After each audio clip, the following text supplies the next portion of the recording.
नमस्कार दोस्तों, मैं एस्ट्रोलॉजर सचिन स्वागत और अभिनंदन करता हूं अपने सभी प्रिय दर्शकों का। हम बात करने वाले हैं साप्ताहिक राशिफल की। 25 तारीख से लेकर 31 तारीख के मध्य आपकी राशि के लिए यह महीना जाते-जाते क्या परिणाम देगा, मैं आपको बताऊंगा इस वीडियो में। यह जानकारी चंद्र राशि और नाम राशि पर आधारित होगी। देखिए, जब भी कोई महीना शुरू होता है या जब भी कोई महीना अंत में होता है, तो हम बड़ी उम्मीद लगा के रखते हैं कि ये महीना शुरुआत में हमें अच्छे परिणाम दे। हमें शुरुआत में या मध्य में जब अच्छे परिणाम नहीं मिलते हैं, तो हम ये उम्मीद लगा के बैठते हैं कि हमें अंतिम दिनों में जाते-जाते ही ये महीना कुछ अच्छे परिणाम देकर चला जाए। तो क्या आप उम्मीद पर खरे उतरेंगे? जो आपने सोचा था इस महीने से, क्या वो आप पूरा कर पाएँगे? आपके सपने पूरे होंगे, नहीं होंगे? ये मैं आपको बताऊँगा इस वीडियो में। हम एक-एक दिन का हाल जानेंगे ताकि आप अच्छी तरीके से समझ सकें कि आपका दिन आने वाला सप्ताह कैसा बीतेगा। एक-एक दिन और 7 दिन को मिला दें तो सप्ताह बन गया। वीडियो में उपाय भी होंगे, जानकारियाँ भी होंगी, आपका भाग्य प्रतिशत शुभ अंक भी होगा। तो पूरा वीडियो देखिए और आप लोग अगर हमें फेसबुक पर देख रहे हैं तो यूट्यूब पर भी देखें। जो लोग यूट्यूब पे देखते हैं वो लोग फेसबुक पर भी देखें, इंस्टाग्राम पर भी हमें फॉलो करें। अगर आपका कोई प्रश्न है तो कमेंट बॉक्स में लिखें, हम उसका उत्तर देने की पूरी कोशिश करेंगे। जल्द ही हम आपके साथ बातचीत करेंगे टेलीफोन के माध्यम से, ताकि हम आपके प्रश्नों का उत्तर फ्री में दे सकें। आप में से जो भी लोग अपनी जन्म कुंडली बनवाना चाहते हैं, वो लोग दिए गए नंबरों पर संपर्क करके अपनी जन्म कुंडली बनवा सकते हैं। तो आइए शुभारंभ करते हैं साप्ताहिक राशिफल का और आगे आने वाले नए महीने की यानी सितंबर की आपको अग्रिम बधाई। अब हम बात करेंगे कन्या राशि की। सप्ताह की शुरुआत की अवधि में आपकी पदोन्नति हो जाएगी। आप कोई ट्रांसफर चाह रहे थे तो ट्रांसफर भी हो सकता है, पदोन्नति के साथ ट्रांसफर। बहुत सारी संभावनाएं बन रही हैं स्थान परिवर्तन की। कार्य क्षेत्र में आप अपने दायित्वों का विस्तार करेंगे, कार्यभार बढ़ेगा। अतिरिक्त जिम्मेदारियां होने की वजह से आप अपनी नौकरी से संतुष्ट नहीं रहेंगे। व्यापारिक यात्राएं होंगी लेकिन परिणाम वैसे नहीं मिलेंगे जैसे आपने सोचे होंगे। सप्ताह के मध्य के दिनों में लाभ औसत स्तर के होंगे। सौदों को मुनाफों में बदलने के लिए आपको कई गुना ज्यादा मेहनत करनी पड़ेगी। आप कोई कसर नहीं छोड़ेंगे, जबरदस्त मेहनत करेंगे। आपको बड़े भाई बहनों का साथ और सहयोग और समर्थन मिलेगा। आप अपनों के सहयोग से कहीं ना कहीं अपनी हिम्मत को बनाए रखेंगे। वैसे तो ये समय आपके लिए फायदेमंद रहेगा, लेकिन संघर्ष में रहेगा, जिम्मेदारियों से भरा रहेगा। फायदा भी होगा, आपके अनुभव में बढ़ोतरी होगी, आप कुछ सीख पाएंगे। बाकी सप्ताह के जो बचे हुए दिन हैं, यहाँ पर आपको कुछ घाटा हो सकता है। आपकी ऊर्जा का घाटा, पैसों का घाटा नहीं होगा, शारीरिक नुकसान आपको हो सकता है, शारीरिक कष्ट आपको हो सकता है। अब शारीरिक कष्ट होने की वजह से धन खर्च भी हो सकता है, जिसकी वजह से आप परेशान हो सकते हैं। कुछ नकारात्मक स्थिति भी बन सकती है, दिमाग में आपके आपकी किसी को लेकर गलत छवि बन सकती है। इसके अतिरिक्त इस समय में आप कोई गलती कर बैठेंगे, जल्दबाजी में कोई फैसला कर बैठेंगे जिससे आपको निराशा होगी बाद में। आशावादी बने रहें और कुछ समय के लिए नई गतिविधियों और नए उपक्रम, नई शुरुआत पर प्रतिबंध लगाएं। नए मुहूर्त पर रोक लगाएं, रुक कर काम करें। जल्दबाजी नुकसान में बदल सकती है।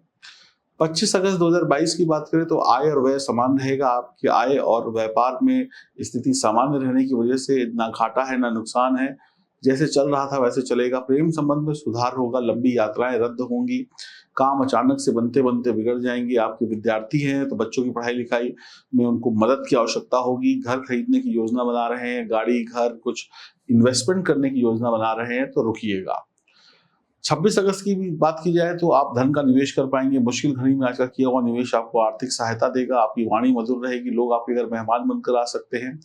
मेहमानों का स्वागत करिएगा, उनका आशीर्वाद लीजिएगा। बहुत मेहनत करने से आपके स्वास्थ्य में गिरावट देखने को मिलेगी। आपके मन के मुताबिक काम कार्य क्षेत्र में ना होने की वजह से, काम के अतिरिक्त बोझ के बढ़ने की वजह से आप निराश रहेंगे। 27 अगस्त 2022 की बात की जाए तो आपका खर्चा बढ़ेगा, आय भी बढ़ेगी लेकिन खर्चा ज्यादा बढ़ेगा।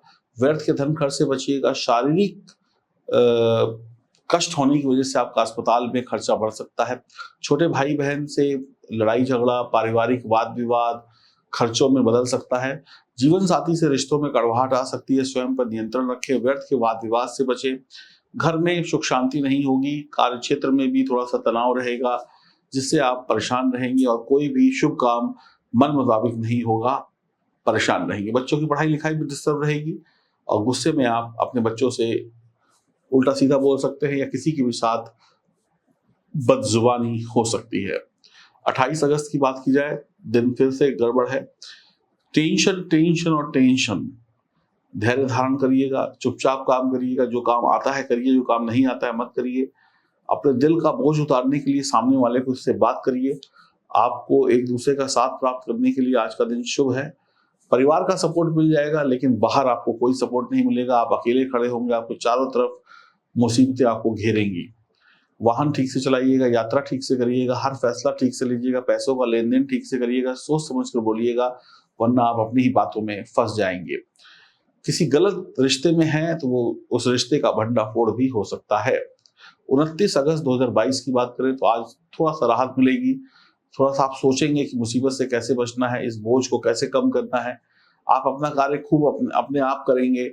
दूसरों पर जो आपको विश्वास था वो विश्वास कम होगा। अपनी जिम्मेदारियों को खुद निभाएंगे। नौकरी करते हैं तो आप अब समझौता करेंगे कि अब ठीक है, या तो नौकरी छोड़ दीजिए या फिर अपने बॉस के अनुसार काम करिए। तो अब आप समझौते वाली लाइन पे चलेंगे। अविवाहित लोगों को रिश्तों के प्रस्ताव आ सकते हैं।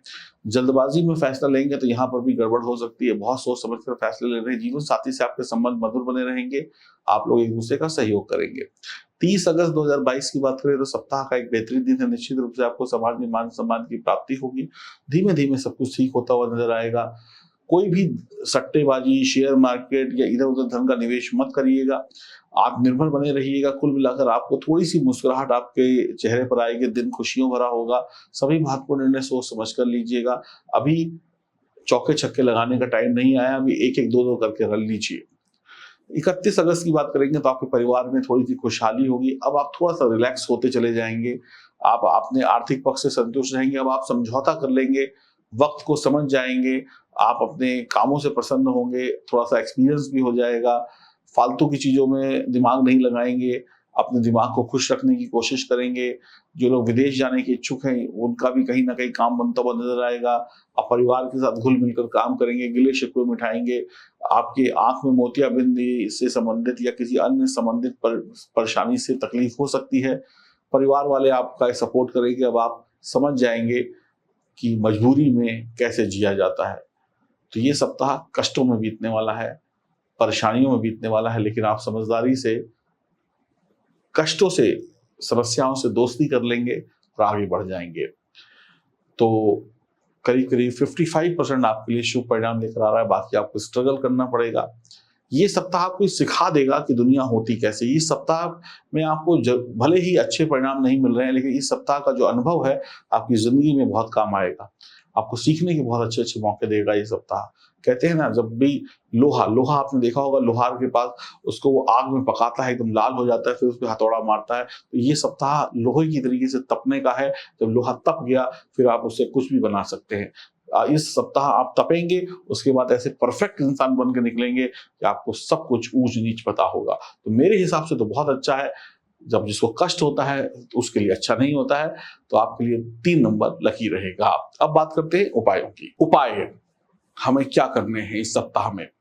देखिए, सबसे पहले तो हमें ताकत चाहिए। ताकत के लिए हमें किसकी पूजा करनी चाहिए? ताकत के लिए हमें बजरंग बली की पूजा करनी चाहिए। तो हम हनुमान चालीसा पढ़ेंगे।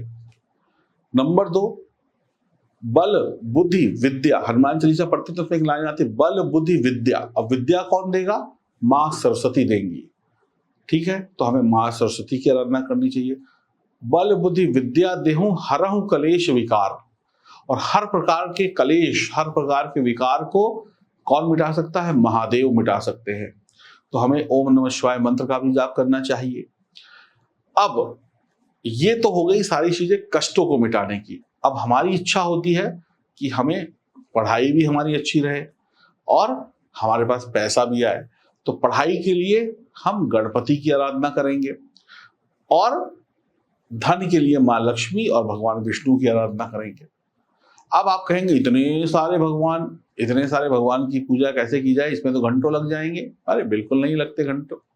आप सुबह हनुमान चालीसा पढ़िए, 11 बार ओम नमः शिवाय मंत्र का जाप करिए, 11 बार ओम गण गणपते नमः मंत्र का जाप करिए, माँ सरस्वती के चरणों में माँ सरस्वती का ध्यान करिए, ओम जय जगदीश अगर आरती आती है तो आरती कर लीजिए, नहीं तो ओम नमो भगवते वासुदेवाय नमः मंत्र का जाप करिए और जय माँ लक्ष्मी का स्मरण करिए। इसके अलावा अपने पिता के पैर छूइए, अपने गुरु का सम्मान करिए, धर्म स्थान पे मत्था टेकिए, मंदिर गुरुद्वारे चर्च जहां भी आप जाते हैं वहां पर नमस्कार करिए। अपनी पत्नी, अपनी बेटी, अपने बेटे, अपनी प्रेमी प्रेमिका, अपनी माँ, अपने बाप, अपने पड़ोसी से रिश्ते अच्छे रखिए, बुआ से रिश्ते अच्छे रखिए, बुआ के बच्चों से रिश्ते अच्छे रखिए, घर में जो नौकर नौकरानियां हैं उनसे रिश्ते अच्छे रखिए, किसी का पैसा मत मारिए। ये छोटे छोटे काम करते रहिए। मैं आपको गारंटी से कहता हूं ये सप्ताह क्या पूरा जीवन आपका बेहतरीन हो जाएगा। इतने काम अगर आपने कर लिए तो इतना कर लीजिए, इससे ज्यादा कुछ करने की आवश्यकता है ही नहीं। मंदिर जाएं ना जाएं, लेकिन अपने धर्म पर, अपने ईश्वर पर पूर्ण विश्वास रखें। मंदिर जाकर ही भगवान नहीं मिलेंगे, मंदिर जाकर भी मिलेंगे। चले गए तो बहुत अच्छी बात है, नहीं चलेगा तो ये मत सोचिएगा आज मंदिर नहीं गए तो नुकसान हो जाएगा, ऐसा कुछ नहीं होता है। घर से ही भगवान को याद कर लीजिए, ठीक है। अपने शरीर को स्वच्छ रखिए, अपने मन को स्वच्छ रखिए। और अब सबसे ज्यादा महत्वपूर्ण बात क्या है, जब भगवान ने आपको इस धरती पर भेजा तो आपके साथ एक चीज भेजी, वो है आपकी जन्म कुंडली, वही date of birth, time of birth, place of birth. अब आपने कपड़े खरीदे, आपने गाना बजा, ये वो कार सब कुछ खरीदा। अभी देखिए मार्केट में एक नई कार आ जाएगी, आप 50 लाख खर्च कर देंगे, लेकिन आप अपनी जन्म कुंडली को नहीं बनवाएंगे। क्यों? क्योंकि आपको या तो विश्वास नहीं है या तो आप भूले बैठे हैं। जब उसी कार का एक्सीडेंट हो जाएगा तो पंडित के पास दौड़े दौड़े जाएंगे, पंडित जी नुकसान हो गया, बताओ। तो भैया नुकसान होने से पहले अपनी जन्म कुंडली क्यों नहीं बनवाते हो? तो आप जितने भी लोग हैं अपनी जन्म कुंडली की जांच कराएं, बनवाएं और फिर देखें जीवन में कभी कोई दुर्घटना नहीं होगी और जीवन सुखी रहेगा। मैं आपको गारंटी देता हूं। अब जब जन्म कुंडली की जांच कराएंगे तो कोई ना कोई उपाय बताए जाएंगे, उन उपायों को कर लीजिएगा। भाई ये जीवन भी तो आप ही का है, किसी और का जीवन थोड़ा ना जी रहे हो। अपना ही जीवन तो सुखी बनाओगे उपाय करके। अपने मुंह में रोटी डालते हो तो पेट और आपका भरता है, स्वाद आपको आता है। तो ऐसे जब आप उपाय अपने लिए करोगे तो आनंद भी आपको आएगा।